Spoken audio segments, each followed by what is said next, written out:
बिश्नोई का जन्म 12 फरवरी 1992 को हुआ था। पंजाब के अबोहर के रहने वाले इनके पिता पंजाब पुलिस में कांस्टेबल रह चुके हैं।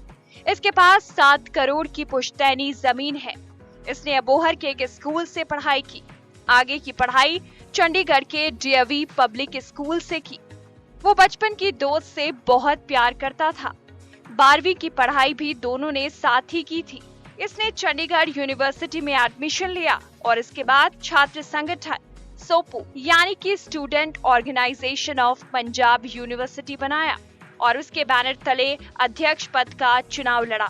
उसके सामने उदय सहपोर डग का गैंग था जिसमें वो हार गया था। इस हार के बाद चंडीगढ़ के सेक्टर 11 में फरवरी 2011 में लॉरेंस और उसके विरोधियों में आमना सामना हुआ।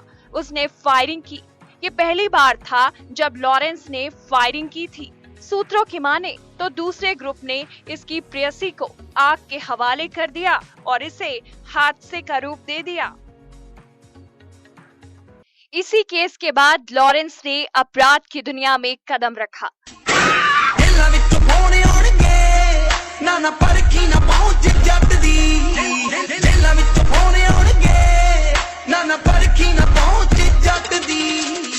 लॉरेंस पर पुलिस केस दर्ज कर दिया गया।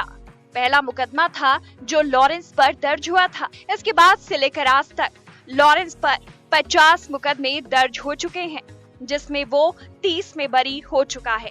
इससे पहले भी लॉरेंस का नाम पंजाब के कई गैंगस्टर्स के साथ जुड़ता रहा था। सन 2006 में पंजाब के सुखना में डीपी नाम के एक शख्स की हत्या का केस दर्ज हुआ। इसी केस में रॉकी का नाम सामने आया था। लॉरेंस रॉकी का करीबी था, लेकिन उसका नाम इस केस में नहीं आया था।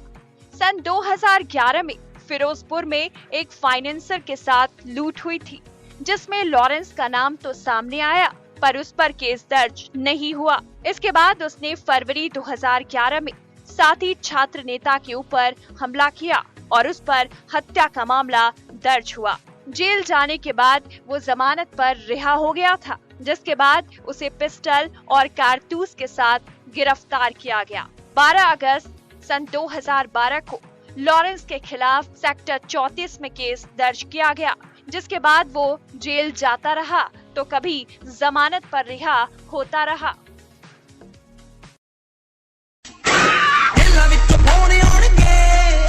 ना परखी ना पहुंच जट दी, दिल विच होने होणगे, ना परखी ना पहुंच जट दी।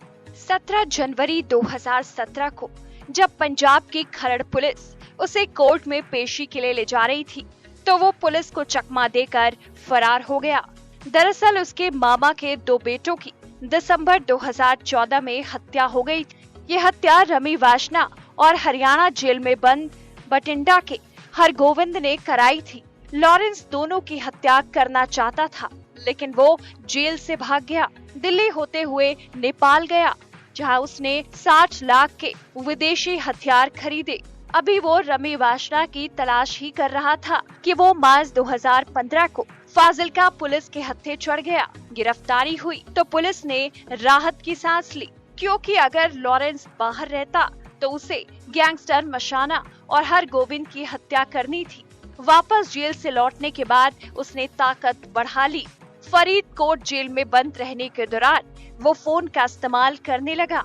मीडिया रिपोर्ट्स की माने तो उसके पास करीब 40 सिम कार्ड आ गए, जिसका इस्तेमाल वो अवैध वसूली और लोगों को जान से मारने की धमकी देने में करता रहा और हत्या की सुपारी लेने लगा। उसके पास विदेशी सिम कार्ड भी आ गए, जिसके जरिए वो व्हाट्सएप से मैसेज करने लगा।